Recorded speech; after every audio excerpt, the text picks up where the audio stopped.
Hello, welcome to the ADHD Girls with me, Laura. And me, Claire.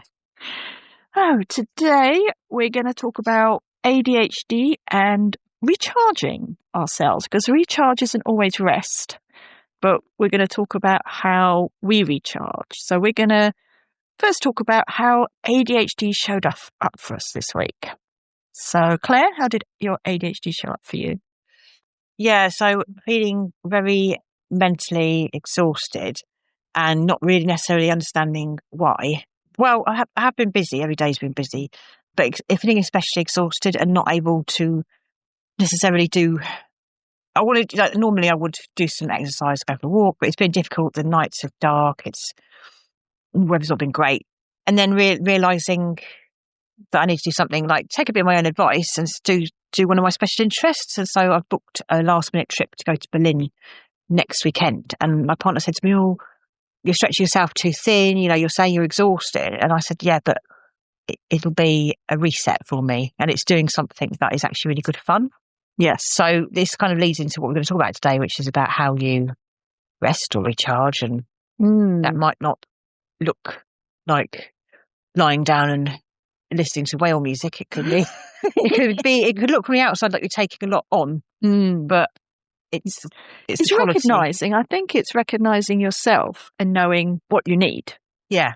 So my ADHD showed up when we went to the VNA last week. I just found myself very mentally, there was a lot that day. It was a lovely day out and I enjoyed myself, but it took a lot of my mental energy from me. And for the few days afterwards, I was just I feel when I'm mentally drained, I'm also physically drained. I have this big connection between my mind and my body. So however my mind is feeling usually shows up in some way in my body. Yeah. So I just felt more achy, I just felt everything more. And I knew that was from pushing myself mentally going out, even though that to me was great and I did have a recharge.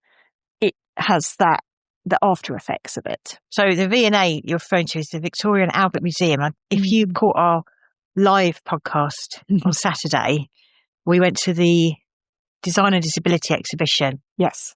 And we have written a post about it and we spoke about our experience there. And that was last week. Yes, because we've got a Facebook page now, the ADHD Girls podcast. So we'll be posting, anything that we feel kind of is useful, or maybe sharing some of our experiences and anything we come across that we think, oh, maybe other people with ADHD might find this useful or helpful. Mm-hmm. So check that out. So recharging, wow, that's because people think, like you say, you just lay down and do nothing. Yeah. But I find that sometimes drains me more because in my mind I'm there, I should be doing this, I should be doing that. And then it's that cycle of being kind to yourself, but also your mind just doesn't stop. Maybe that's the issue, that we've thought all our lives that it meant lying down and which can be helpful, of course.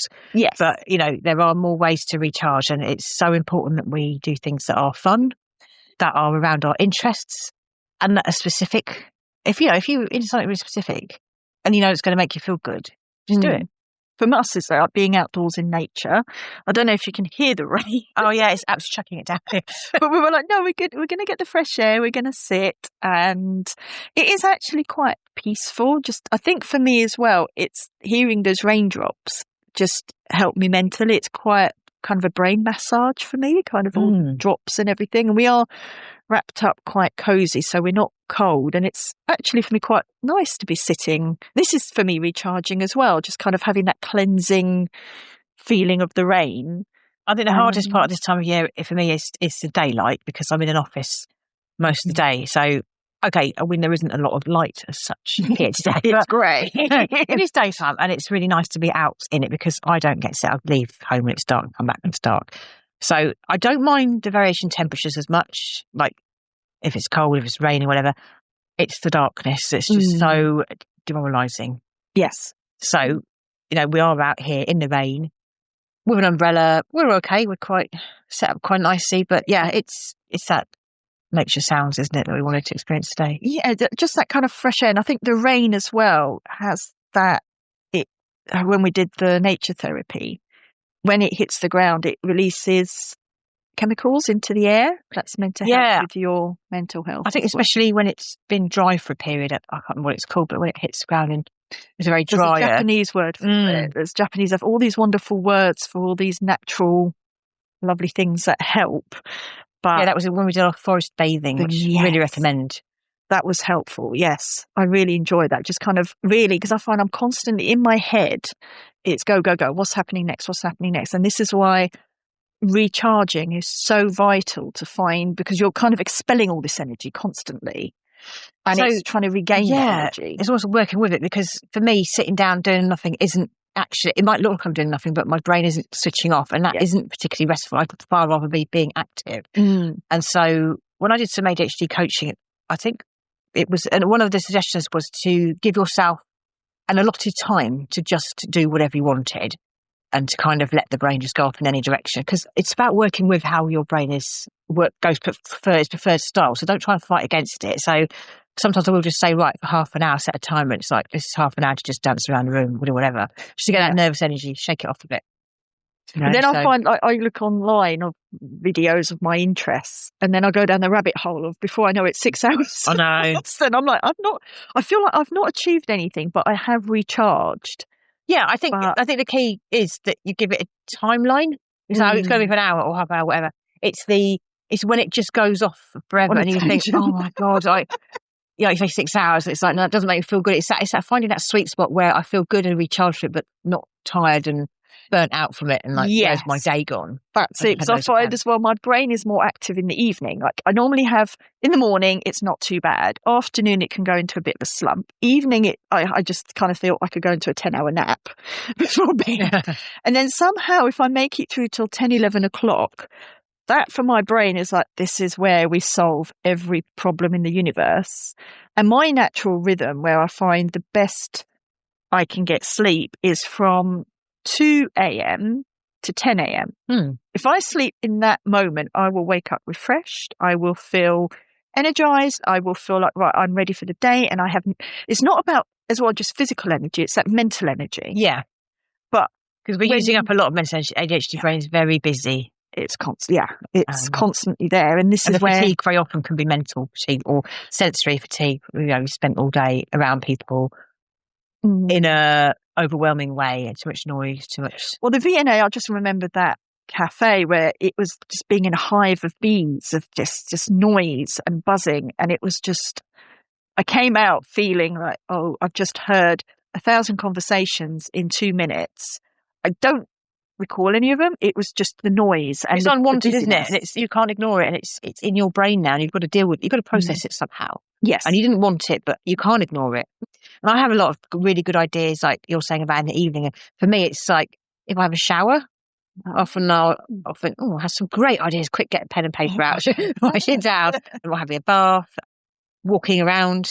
If I go for a walk, those times when I'm active, but I'm not looking at my phone, but I'm just, my brain will just wander off, and I'll think of some great ideas. And, I think we have spoken before about having God mode, where you feel like you can achieve anything. And this week, I've gone from one day feeling extremely low, browbeaten, really down, really overwhelmed, to the next day, it was God mode.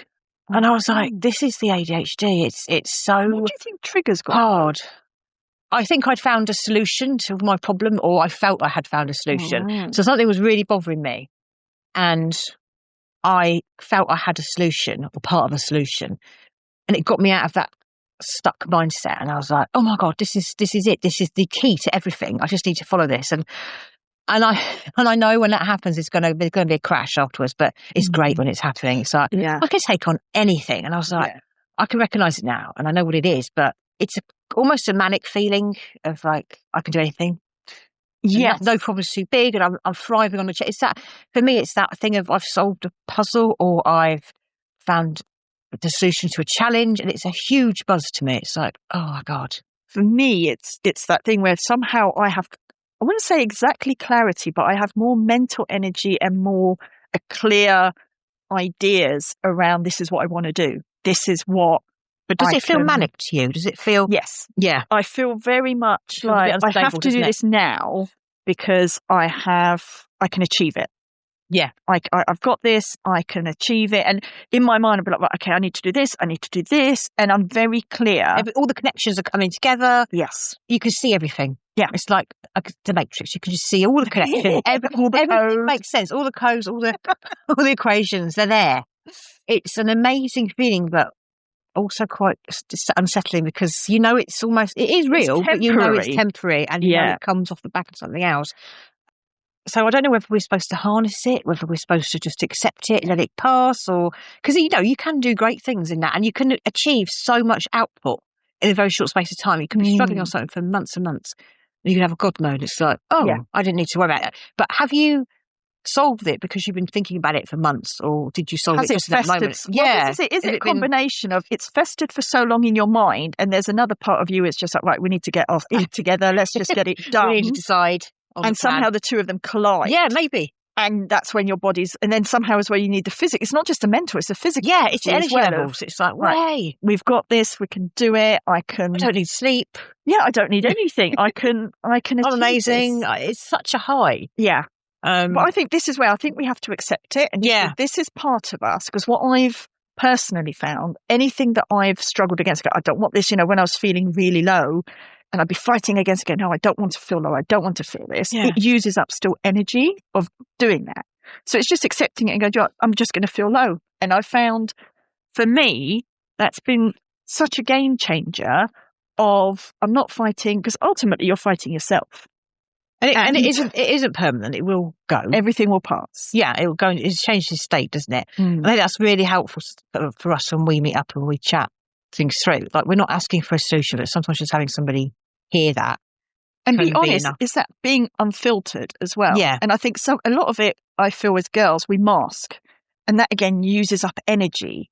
So it's finding a place to plug yourself in and recharge, because that's the only way I can describe it. Is you're a phone, and let's say some days you've got 5% battery, some days you've got 30%, some days you're close to a good high percentage, but it's just being aware of your battery and thinking what do I plug into to recharge? Because, you could be like, right, maybe I just need a walk. Maybe I just need, maybe I just need to get some popcorn and watch that film that I've seen 80 times, but I know at the end of it, I'm going to feel better. So it's like this, I suppose what we're saying is there's so many different ways to recharge and to rest. And just think about what makes you feel alive, invigorated. Where is your energy? Yeah. It's about energy. Right? When you think about afterwards, how are you going to feel? It's trying to connect with what energizes you, what and it might only be like, that's not going to give me a lot of energy, but at the moment, that's all I need. Because we always think of this big thing of, well, we need to recharge. It needs to be something big, or I need to be 100%, where you think you don't need to be 100%. You just need maybe that little bit of a hug from something to feel. Yeah, we spoke before, didn't we, about I used to be thinking it would be literally like, do your best meant you had to be 100% all the time. No, it's what you can do on that any given moment. And if that means not a lot, that's fine. Yeah. It's literally, it's being honest, listening to yourself going, well, I can't do that now. I think the biggest thing is honesty with yourself, because we mask so much. We've hidden a lot of it. And you almost forget, well, that's not how I feel. That's not what I actually want. And I think the biggest takeaway is be 100% unfiltered honest with yourself of, do you know what? Do I need to watch? Because I love my Netflix true crime stuff. Yeah. And everyone's like, oh my God, how'd you watch that? I'm like, no, I love it. It's so like, my partner says to me, why are you watching that? This is horrible. And I was like, it's not affecting me in that way. I can totally understand how you would look at it and think it is horrible. But for me, it's not having that impact on me. It's actually just making me relax. Which sounds quite strange. But well, I read a thing that apparently the biggest audience of true crime is women. Yeah. But that's because we're the victims. That's right. And we're almost like, is my brain trying to think, well, I'm the most likely victim of this. So if I watch it, maybe I can figure out how not to be a victim. I think there's definitely an element of that, isn't there? Maybe I won't get killed and put I've done the work, I know what to do. I don't know what to look out for as well. Like, well, it's definitely an element of that. Following me. Maybe I know. But from the outside looking at it, it's like, what are you watching? It's that can't be any good for you. It's not, but I think, no. Am I watching it, or is it just on? Is it just there? Is it just... Well, sometimes I have to admit, the only way I know something is good is if I put my phone down, because there's so many things where you start watching it and you're just on your phone mostly, so it's just in the background, so you're not you're kind of aware of what's going on, but you're not fussed. So I Yeah. know a show is really good when I put my phone down and actually watching it, where it's like, oh no, this is really It's very good. hard for me to put my phone down when I'm watching it. I'm not actually looking at stuff. I tend to be playing a game. Ah, I play a game. It's just a mindless game. I'm like, I have to do something. But yeah, I know what you mean. It's that focus, isn't it? So recharging. So tell us what you've done to recharge, Claire. Oh yes, so I've booked a little trip away. A couple of nights in Berlin next weekend, which I'm so excited about, and that has really recharged me because I'm going to love it. I've always wanted to go to Berlin. I'm going to go and do a run there, and it's somewhere new, and I can do exactly what I want, and I can go down the rabbit holes and go and investigate what I want to investigate. And I don't really have any plans other than to run on a Saturday morning and just see what happens. But yeah, I mean, that's giving you the energy, it's mental given me and physical energy to. It's taken me away from my troubles for a short time, and it's going to be great. Actually, I'm looking forward to that. Oh, so this is where it's, I think, thinking ahead of maybe it's what you can do now, but also maybe think, what could I do? And it doesn't like next week, next month, even next year, whatever. And I think I felt as well a lot of things were out of my control, and this is in my control. I'm like, nope, I'm kind of completely in control of this weekend. If I want to spend 6 hours in whatever museum, if I want to walk around for hours on end, that's fine. the time is it's 100% yours. It is, yeah, which I think is quite a rare thing to have. So it's really looking forward to it. It's going to open my mind up. I think that's going to be and it's what I find if I have something booked ahead where I'm there like, okay, I know how to conserve my energy. I know, planning, I think for ADHD is so important. Yeah. Because I find, okay, I feel safe and I know that's happening then, so I can manage my tasks and time around. It's an interesting one because I plan to a certain extent, but there's lots of flexibility because I don't know how I'm going to feel, but I do. Yeah, we can have an episode about how we plan and how much we like to plan. Yes, because I find planning is, for me, it's like sometimes yes, sometimes no. And it has to, and this is where the ADHD, it has to be on my terms. But Definitely. I'm also aware of if it involves someone else, of okay, we can work together. It does change the dynamic when there's someone else definitely involved. And it can be great fun with other people, but it can also be quite difficult because it's like, I've got to think how they feel and they think how I feel. And whereas, I'm looking forward to just completely going wherever I feel like. Yeah, because I find sometimes when I've travelled and I've been by myself, there's that thing of I can do anything today. Like I can go here, I can do there, I'm 100% managing. But there's also for me a sadness of, I'm not sharing this with anyone. Yeah. But at the same time, I was like, but I can do whatever I want, but I'm not sharing it with anyone. There's that dual thing of, I think sometimes you can be with people and still not share it. That's because true. You're not thinking the same. But I think the best thing to do then is take loads of pictures and share it when you get home. Share it with your loved ones, share it with your friends. Yeah. That's cool. So we're going to now come to a no shame zone where we share something where we could, most people go, oh my God, I can't believe you're sharing that. But that's the whole point of this. So mine is, when we went to the V&A, like I said, brilliant day out, but it really took a lot out of me. And I slept pretty much for 2 days during the day. And I wasn't feeling great. I saw a friend who came round one evening and she was, oh, you look a bit tired, you okay? And I said, oh, I'm just exhausted. I said, I've just slept all day because I'm just like mentally and physically exhausted. And she goes, oh, I wish I could sleep all day. And it's like, to me, it felt a bit, maybe she didn't mean it, but it felt a bit shamey of like, oh, I wish. And I'm like, it's not a choice. I don't just go, do you know what, today I'm just going to completely write it off and have a sleep all day. Just like, for me, I don't want to do that. But it gets to the point where there is no other, like I physically couldn't have gone out. I couldn't have done anything. It was, and when I say slept, I mean proper sleep. So it was rest that you needed. Yeah. I needed that sleep, that rest, that kind of a bit of a reset, because then after 2 days, I did feel a bit like I needed it. Yeah. But it's sometimes, I think being mindful as well of when someone's going to react like that, if they've reacted in the past. I think I told her, in the past she's reacted that way. And I think from now it almost just confirmed of I can't share that with that particular friend. Yeah. And it's a shame, but it's just then knowing I can't share those kind of details because that's mine. So I slept for 2 whole days, pretty much 8-9 hours during the day and then 8-9 hours during the night because I was absolutely knackered. Yeah, it was a busy weekend, wasn't it? Busy. Yeah. So what about you, Claire? I've had a few difficulties, and I think asking for help in a professional capacity this week. Things in the past I would have tried to just struggle with and go on and on at myself, like, why can't you figure that out? Everybody else can. What's wrong with you? It's like, no, other people might be getting support for that, or they're coming from a different place. Anyway, this applies to anyone, not just people with ADHD, but I think it is strong in the ADHD because if you don't understand why things are so difficult, because you're thinking, well, I don't match up to other people's standards. It's like, no, you are actually, your brain is working quite hard, and you haven't necessarily, was busy and putting a lot on my plate, and it's like, no, it's okay to ask and actually get that different perspective. So I think, reaching out for help, which is something I've really struggled with first. So I'll be all right. I'll get there. Oh, well, thank you for joining us, and we'll see you next time. Bye.